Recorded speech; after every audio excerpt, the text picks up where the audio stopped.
Hello there, ladies and gentlemen, and welcome back to another Saturday, which means it is time for another Nozz Watches. The hero is overpowered, but also cautious. Okay. So in the last episode, well, he made the strongest war god cry like a bitch and want to give up being a war god. May got really strong and overly powerful, and Ishtar came out and was like, "Oh yeah, nah, he's fine. I'm just having to rewrite this campaign as we go because he keeps fucking with everything." And I don't know, just kind of was a massive dick. He threw holy water on a priest that turned out to be a zombie, which doesn't make a ton of sense because how would a zombie enter a holy place? But that's fine. And he's got two new dragon friends who he does not want to be his friend, so he wants to leave them behind so he can go and fight the big bad zombie man all by himself. Because, why not? Just go ahead, just throw everything the DM set up like completely in the trash. Why the fuck not, right? But yeah, let's get in here and see just what the fuck happens, shall we? In 3, 2, 1, and go. Katokawa. Yay! Hey, Funimation. How you doing, Funimation? Being a Funimation? Alright.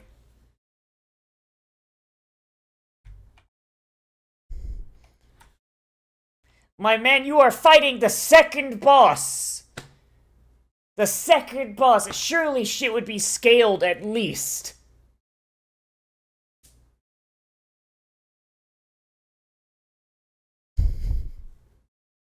They're dragons, idiot!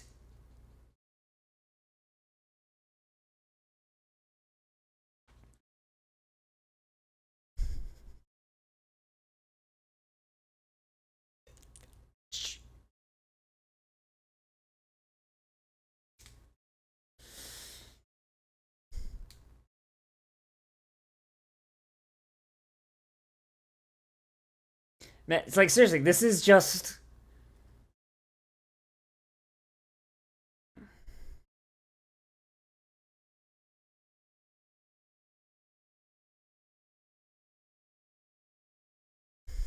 Like, straight up, this is like a D&D campaign where the DM is trying their best to make a fun adventure that everyone can enjoy, and the player is just one of those untrusting assholes that ruins everything by using a bunch of overkill shit and making it no fun for anyone.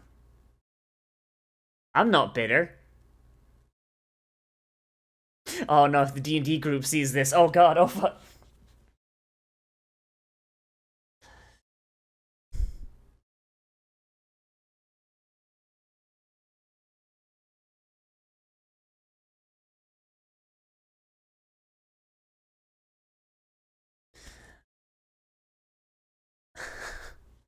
This fucking murder hobo, holy shit.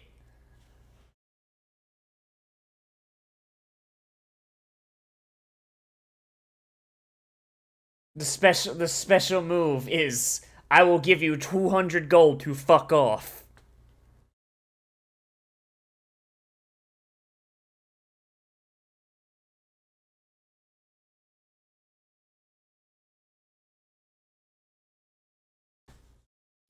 Like, this is a fucking garbage fire of a show. I'm only laughing because my inner DM is like, this is why I never want to DM ever. Because people like this exist.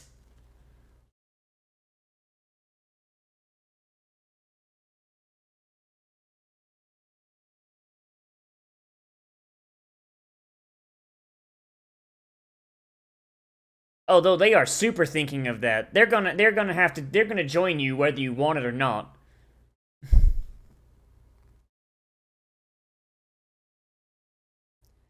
The man can summon nuclear fire from his fucking sword. He's going to be fine. Unless there's zombie cockroaches.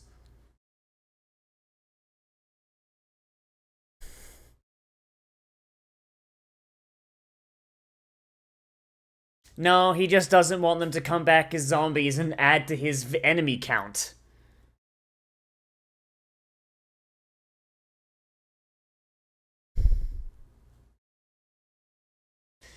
Yes, the goddess with holy powers. Yes, you don't need her to fight the undead.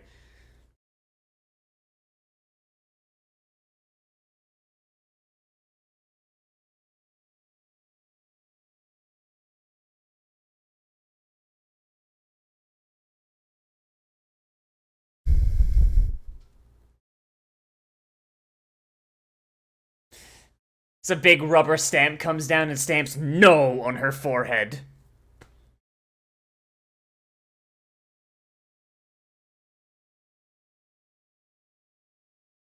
Why is she naked? Why are you naked?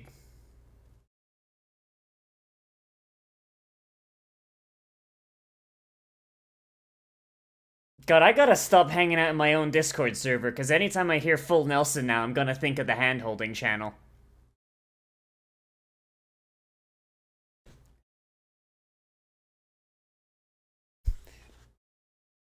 I can't believe it.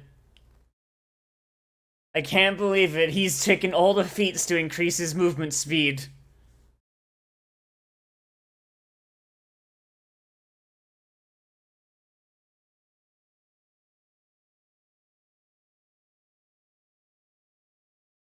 Put him in the full Nelson. Do it, coward.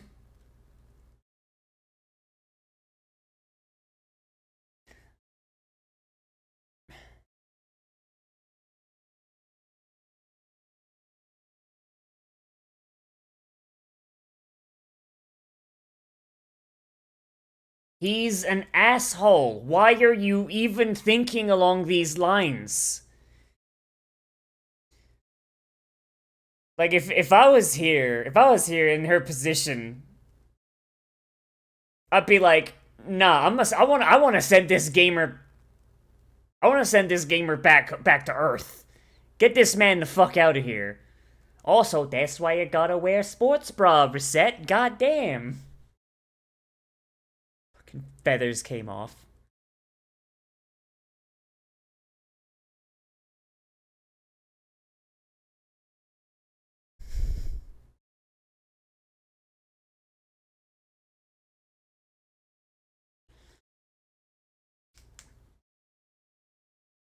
Wait, that's your undead army?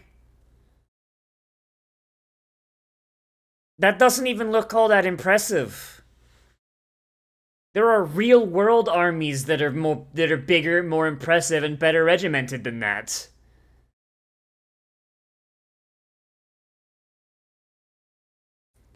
He's gained a new power, a gun.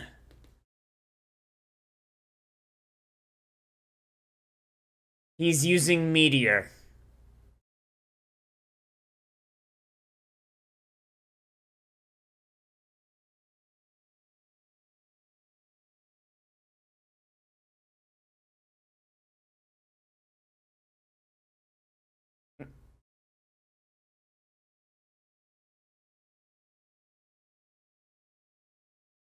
And this isn't going to cause a nuclear winter for every village in the continent?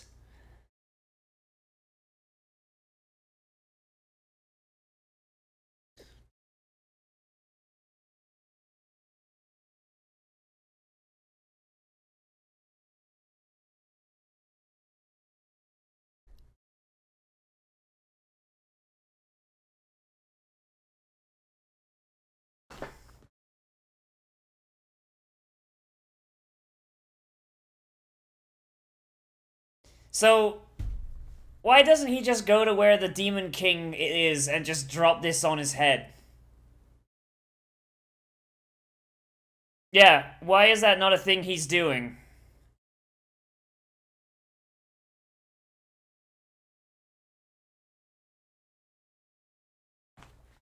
Like, that first one he did was a small one. A small one. Imagine what he could do with a large one.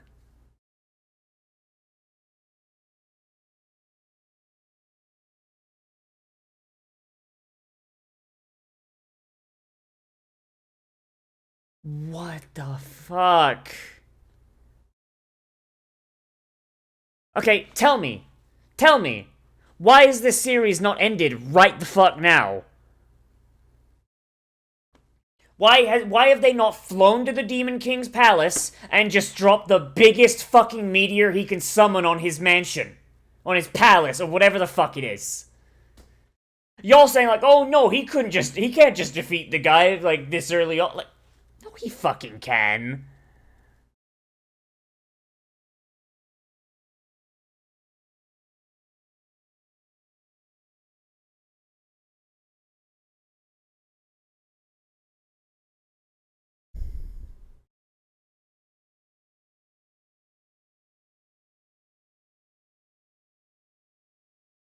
What?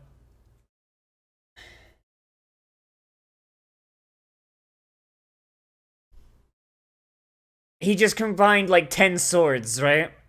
No.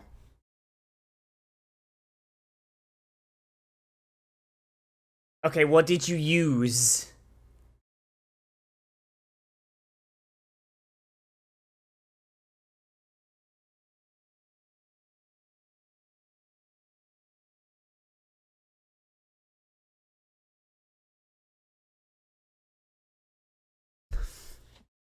That is...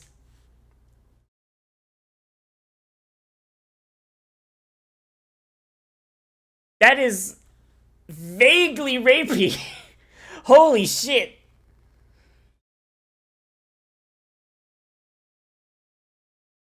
Man, a man wearing a hood? How suspicious. I'm sure my man's never gonna open that.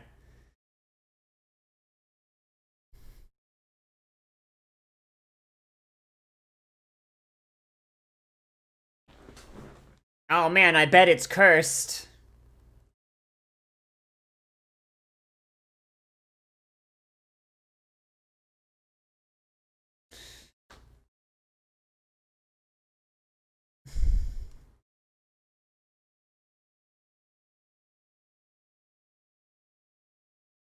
Damn, I can't believe Dragon Boy is fucking dead, huh?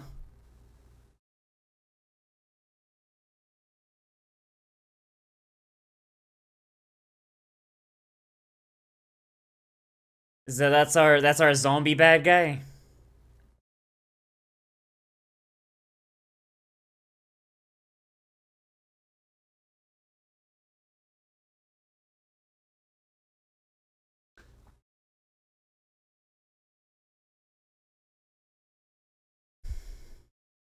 Why would he go with his own arm? The whole point of undead is they do things that you don't want to do. Like, that's the whole point of the undead.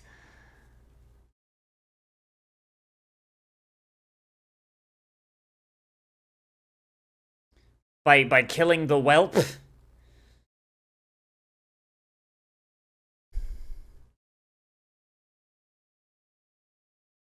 I feel like killing the whelp will not cause Seiya any amount of lost sleep. I don't know. And yes, whelp is the correct word. He's a dragon.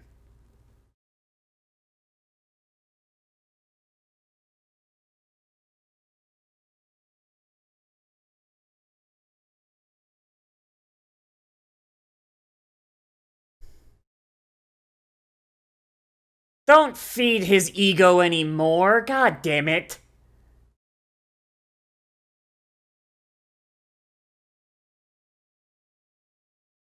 I mean, the dude's whole deal was to... The dude's whole deal is he's gonna save this world so he can get his shit back. Like, he was gonna save it whether you showed up or not, MASH.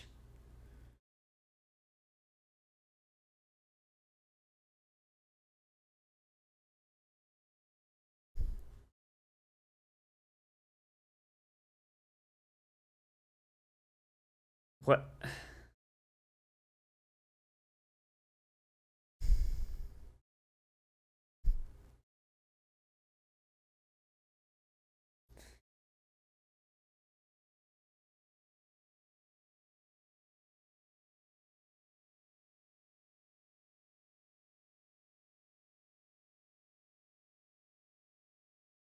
Okay, what is his goal?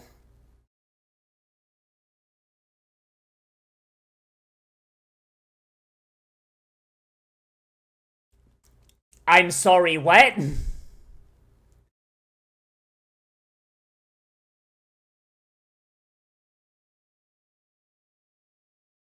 What? What?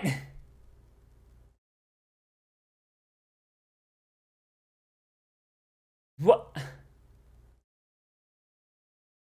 What?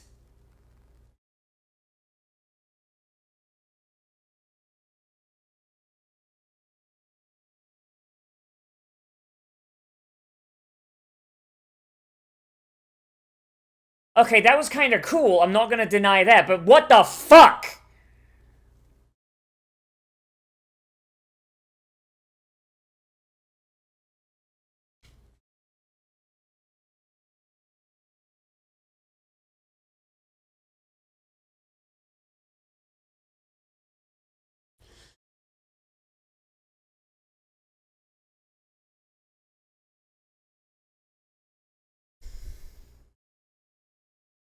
Does he really count as human at this point? I don't know.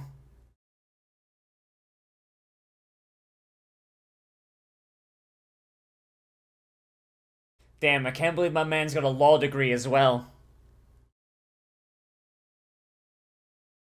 So if the whole point is to get rid of evil kings of these worlds, why is the law against excessive help? Wouldn't giving them all the help they need, like, fulfill their duty more?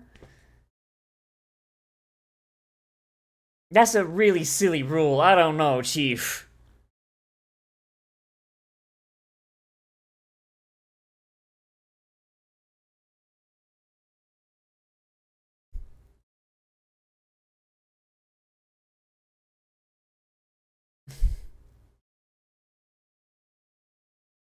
What a lovely boy.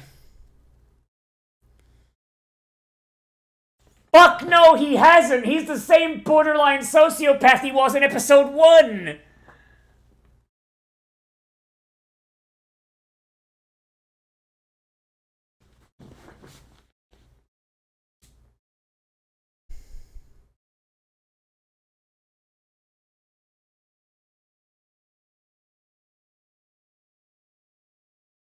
Oh, he's missing. My man's missing teeth, fingernails, shit.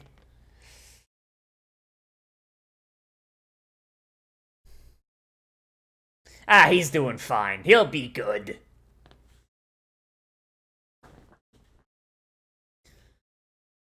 At least he knows how to make a tourniquet.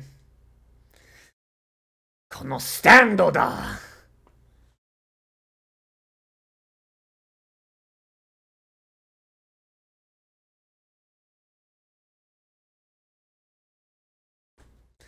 Man, it's a good thing he's got so many other fucking things.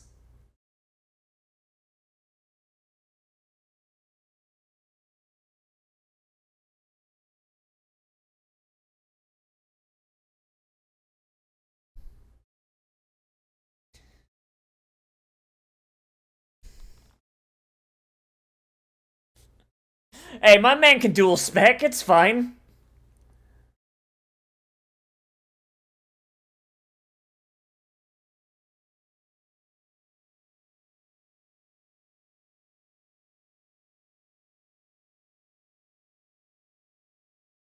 Damn, I can't believe my man didn't bring any ice magic.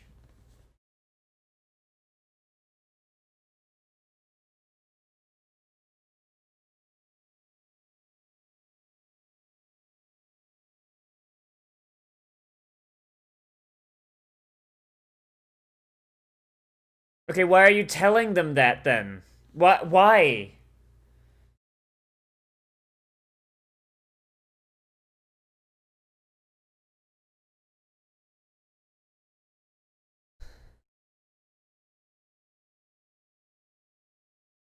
Against this guy whose whole idea is that he's overly cautious and will do anything to make sure he wins every fight.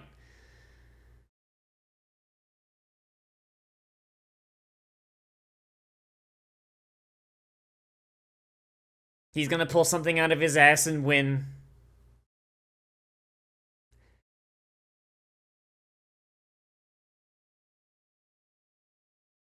He anticipated you anticipating his anticipation of your anticipation. You fool!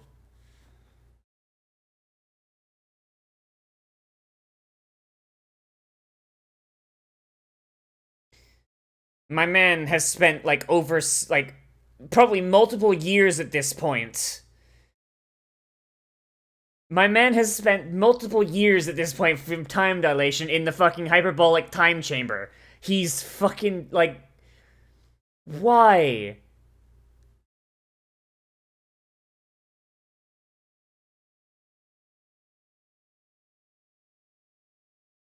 I mean, does he care, though? Does he care, though?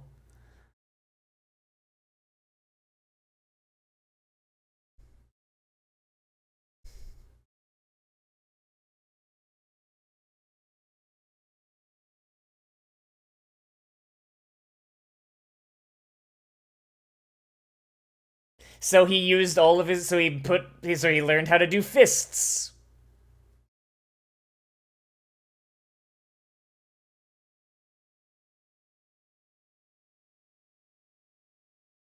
My girl just fucking disintegrating in the back. Jesus Christ.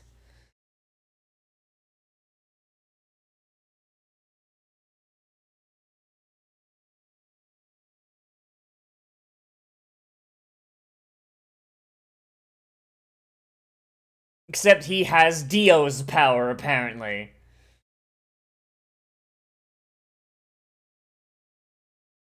He's got an ice bangle.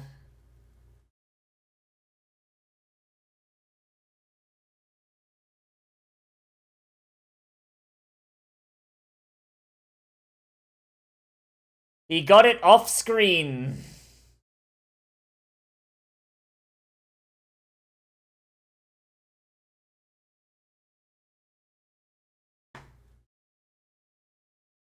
How much of her hair did he grab?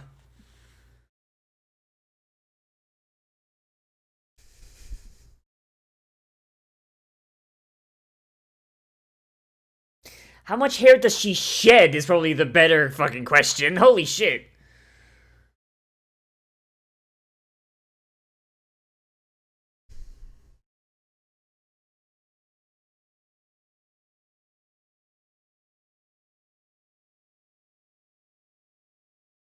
And so you're just gonna melt his ass.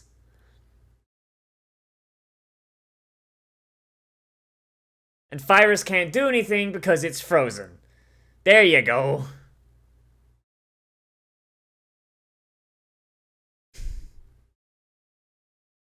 God, this show is a fucking garbage fire.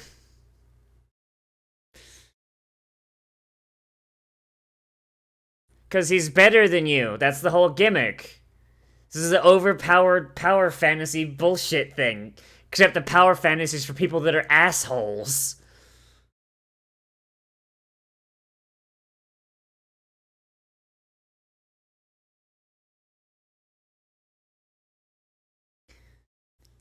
Surely word would have gotten around that he's, like, hyper anal about preparing everything, right? Why would you ever get that cocky against someone who could just...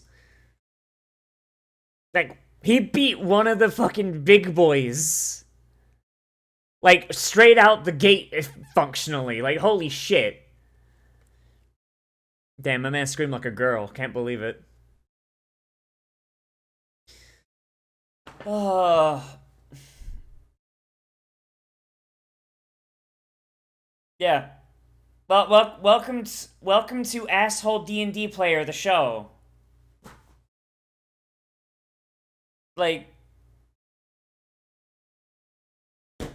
God, like, okay, so you guys remember how I heaped praise upon Goblin Slayer for being similar to this, but in a world that matched that level of preparedness? This is like the opposite. So, like, Goblin Slayer is a world where I feel like Seiya would do very well. And the main reason I say that is the world of Goblin Slayer is horrible, dark, death is around every corner, and encounters are in no way balanced. They are balanced around you being prepared for literally anything to happen and or cheating. by using game mechanics in a way that they are not expected to be. And yes, I'm going to keep describing these in terms of Dungeons and Dragons, because basically that's how these worlds are set up, let's be honest. Goblin Slayer works very similar to Seiya, except it's more of a low fantasy. Like, you know, so like magic is... Like, magic is a thing, but it's like... Not like... Fuck. It's not something that anybody can get. Like, you know, like magic is something... Like, Goblin Slayer does not have magic, the priestess has magic. There's the wizards, but like, most people are using sword and board or spears or whatever, right? Meanwhile, this is a high fantasy kind of thing where there is magic everywhere. Just about anybody seemingly can use magic. You've got these designated heroes and shit like that, right? Like, the thing that makes Goblin Slayer work very well is the thing that makes this awful. Because in Goblin Slayer, the world is ready for somebody like Goblin Slayer to show up. So when Goblin Slayer shows up and he fucking starts blitzing through shit with stuff that's completely out of left field and something that you would not expect him to do, like, for example, take a sack of flour and make a dust bomb, like, you're like, yeah, Goblin Slayer! But, like, here, though, like if this was happening in, like, the same game store, if in the same game store there were two tables, and one had Goblin Slayer's game on it, and the other had Seiya's game on it, like, you would have, like, Seiya would be looking over at the other table, be like, oh, man, that's what D&D is? Man, I've gotta be, like, super ready for all this bullshit to go down. Oh, jeez, oh, fuck, oh, shit. And meanwhile, the DM is like, okay, guys, thanks for coming to my game. Today we're going to be taking down the Evil King. This is Mash and Alilu. This is their first time playing, and they've made Dragonborn, Warrior, and Priestess respectfully. I brought some lemon squares that my mom made, and let's have a good time today. Meanwhile, over on Goblin Slayer's table, alright, fuck fags, it's time to go. The goblin's got his cock out. Who the fuck wants to roll initiative? Like, that's the difference. And Seiya's not really appreciating the difference. Like, you know, it's... Oh, God, man, it is... Like, it is, like, jeez. This show is a garbage fire. Do not get me wrong. This show is, like, right now, it is hovering around, like, a fucking, like a 3 or a 4. Because, like, it feels like the protagonist does not fit the world he is in, and not in a good way.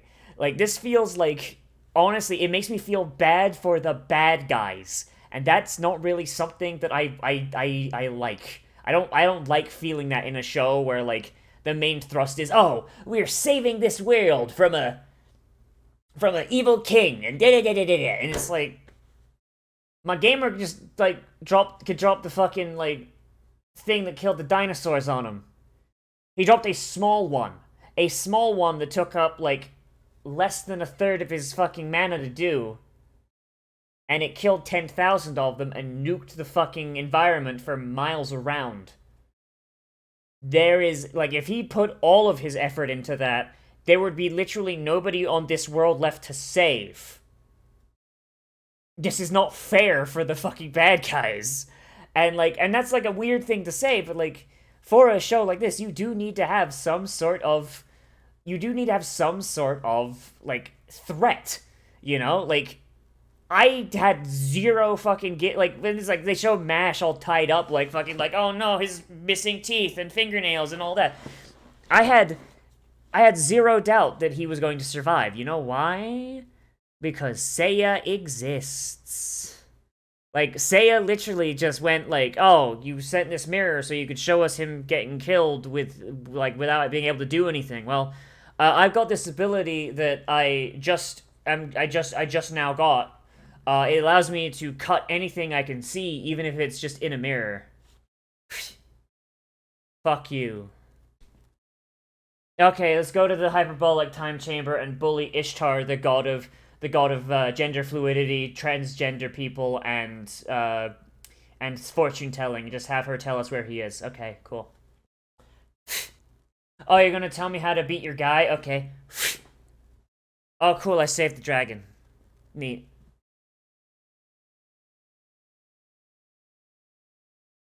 Like, flashy effects aside, dude, there's no sense of danger. There was no sense of anything. And I recognize they did allude to, like, a reasoning for why he's so fucky-wucky, and that, like, he's been in this limited time situation before where things were going all tits up, but I think, like, this falls under the same thing as, like, retroactively redeeming villains. I don't care. I really don't. I don't care if this guy, like, was really reckless in his life and he got his cock crushed by a rock. I don't care. The fact is that it's telling a boring story. Retroactively telling me that there's a reason for him to be this way, and, like, that doesn't change anything. That doesn't change the fact that this current adventure is fucking him curb stomping a bunch of fucking bad guys who literally, like, have no way to beat him. Like, be it from their own hubris or from, like, the fact that he is just literally ready for anything. He has every elemental type. He's got blunt and he's got blunt skills, piercing skills, slashing skills. Like, there's nothing that can resist his fucking damage. Like, I'm sorry, but, like, this show is a fucking garbage fire. And yes, I'm gonna keep watching to see how bright the garbage fire gets. But man, all it's making me do is miss Arifureta, as fucked up as that is. Cause, man, Arifureta, massive garbage fire, horribly awful, and has zero redeeming qualities. But I got to see him sodomize a fucking dragon with a pile bunker. And that was just kind of funny from how ridiculous that was. Yeah, Hajime is horribly overpowered and stupid and ridiculous, but at least it became fun to see him do that after a while. Like, right now, though, like, man, I do not understand the hype. I do not. Like, maybe by the end of it, like, we'll get it, but like I said, we are a third of the way through this show right now, because we're on episode 4, and all we've seen is guy just is like author's power fantasy, traipsing through the world, effortlessly destroying anything put before him. Like, is it people like this for the same reason people like Kirito? Or people like Slime? He's got, like, you know, like, oh man, oh man, this guy effortlessly defeats all hardships. Maybe I could aspire to be that. Like, I don't know. Like, I guess I'm being a little bit mean with that, but oh, it's Cat. Hello, Cat. But still, you know, like, man, it's a little, Like, as far as this episode goes, I mean, like, his synthesis ability is kind of cool. It's eerily similar to the ability the guy in Arifureta has.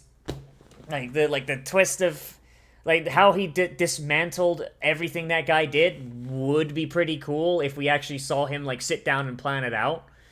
Like, or you know, like, we actually kind of knew what he was running with. But, whatever. It's a moderately enjoyable garbage fire.